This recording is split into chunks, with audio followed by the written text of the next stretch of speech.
Hi friends, welcome back to our channel. ఈరోజు మనము egg masala curry ఏ విధంగా రెడీ చేసుకోవాలి అనేది ఈ వీడియోలో అయితే చూపించబోతున్నాము.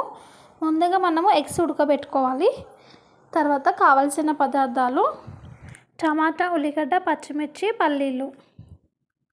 సో ఎగ్స్ అయితే బాగా ఉడికిపోయాయి. ఇప్పుడు ఎగ్స్ ఒక పొట్టు తీసి పెట్టుకోవాలి. తర్వాత ఒక ప్యాన్ పెట్టేసుకొని మనము పల్లీలను బ్రౌన్ కలర్ వచ్చేలాగా వేయించుకోవాలి. సో పొట్టు తీసి పెట్టుకున్న ఎగ్స్ని ఇలా హాఫ్గా కట్ చేసి పెట్టుకోవాలి, 2 ముక్కలుగా. ఇప్పుడు మళ్ళీ ప్యాన్ పెట్టుకొని అందులో కొద్దిగంత ఆయిల్ పోసుకోవాలి.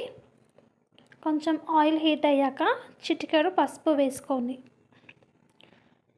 సో పసుపు, కొద్దిగంత కారం వేసుకోవాలి.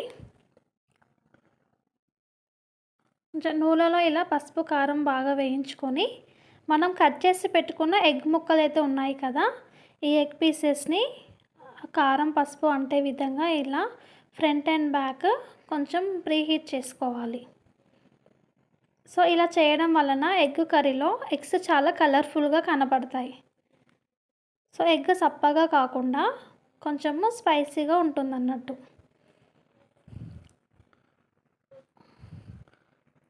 సో వీడియోలో చూపిస్తున్న విధంగా ఫ్రంట్ బ్యాక్ ఇలా అయితే మీరు పసుపు కారంలో ఎగ్స్ని వేడి చేసుకోండి. చూస్తుంటేనే నోరు ఊరిపోతుంది కదా. కర్రీ అయ్యేంత వరకు వెయిట్ చేయకుండా డైరెక్ట్ అలా తినేస్తే బాగుండు అనిపిస్తుంది. సో నెక్స్ట్ సాజీరా, దాల్చిన చెక్క, ఇలాచీ, లవంగా మిక్సీ పట్టుకోవాలి. ఎందుకంటే ఇది ఎగ్ మసాలా కర్రీ కాబట్టి ఇది మసాలా ఐటమ్స్.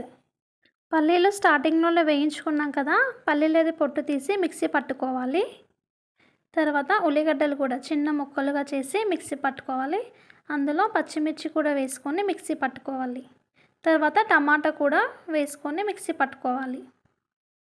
ఇప్పుడు స్టవ్ పైన మనం ప్యాన్ పెట్టేసుకొని అందులో కావాల్సినంత ఆయిల్ వేసుకోవాలి. ఆయిల్ వేసుకున్న తర్వాత ఒక్కొక్క మిశ్రమాన్ని ఇందులో యాడ్ చేస్తూ ఉండాలి. అంటే మనం ఇందాక పేస్ట్ పట్టుకున్నాం కదా, ఉల్లిగడ్డ పేస్ట్, పచ్చిమిర్చి పేస్ట్. సో వీలైతే కొత్తిమీర పేస్ట్ కూడా చేసుకొని ఇందులో వేసుకొని యాడ్ చేయాలి. సో ఇలా థిక్గా గ్రేవీలా కావాలి ఇదంతా. ఇప్పుడు టేస్ట్కి సరిపడా అల్లం వెల్లుల్లి పేస్ట్ వేసుకొని బాగా ఒకసారి కలుపుకోవాలి. ఇప్పుడు ఇందులో పల్లీల పేస్ట్ యాడ్ చేసుకోవాలి. ఆ పల్లీల పేస్ట్ బాగా మరగాలి. సో పచ్చి వాసన పోయేంత వరకు ఇట్లా మరుగుతున్నప్పుడు టమాటా పేస్ట్ కూడా వేసేసుకోవాలి.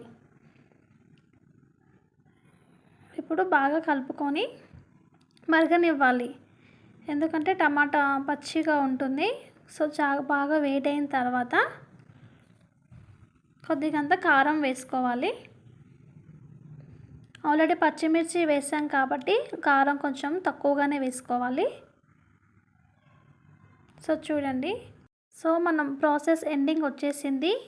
ఎగ్ మసాలా కర్రీ అయితే అయిపోయింది. దీంట్లో ఒక్కొక్క ఎగ్గును వేసేసుకోవాలి. సో అదనేది బాగా ఉడికి గ్రేవీ అనేది దగ్గరికి అయిపోతుంది, చిక్కగా అవుతుంది. సో ఒక్కొక్క ఎగ్ ఇలా యాడ్ చేసేసుకోండి. ఇప్పుడు మూత పెట్టేసుకోండి.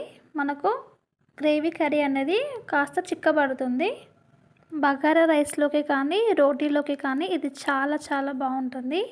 సో ఫైనల్లీ మన ఎగ్ మసాలా కర్రీ అయితే రెడీ అయిపోయింది. అలాగే మనది ఇంకో ఛానల్ కూడా ఉంది, టుట్రీ టూన్స్ అనేసి. సో ఆ ఛానల్ని కూడా సబ్స్క్రైబ్ చేయండి. అలాగే ఈ వీడియోని లైక్ చేయండి, షేర్ చేయండి, కామెంట్ చేయండి.